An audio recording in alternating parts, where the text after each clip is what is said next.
तारीक लब्बैक के अमीर साहबजादा हाफिज साद हुसैन रिजवी साहब ने वहाँ 16 अक्टूबर को जुलूस का ऐलान किया। पूरे आले सुन्नत तारीक लब्बैक के साथ इतवार वाले दिन खड़े होंगे। बिस्मिल्लाहिर्रहमानिर्रहीम।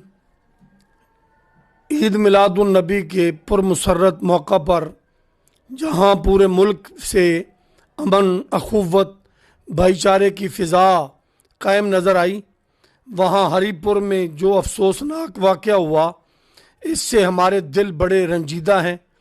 हम आले सुन्नत इस मसले पे इकट्ठे हैं, किसी का कोई इख्तिलाफ नहीं है। साहब मौलाना साद हुसैन रिजवी साहब ने जो अक्टूबर में 16 अक्टूबर को वहाँ जाने का ऐलान किया है, मैं दरख्वास्त करता हूँ जमीयत उलमाए पाकिस्तान सूबा KPK के अहदेदारान, कारकुनान और बिलउमूम पूरी सुन्नी कौम से कि वो वहाँ पहुँचें। ये ऐसा मसला है जिस पे पूरी सुन्नी कौम इकट्ठी है। रसूल पाक सल्लल्लाहु अलैहि वसल्लम के विलादत बासआदत के दिन पे जो खुशी मनाई जाती है, जिससे मुल्क में भाईचारा कायम होता है, मोहब्बतें बढ़ती हैं, प्यार बढ़ता है, आपस में एक मोहब्बत की फ़िज़ा पैदा होती है। पता नहीं वो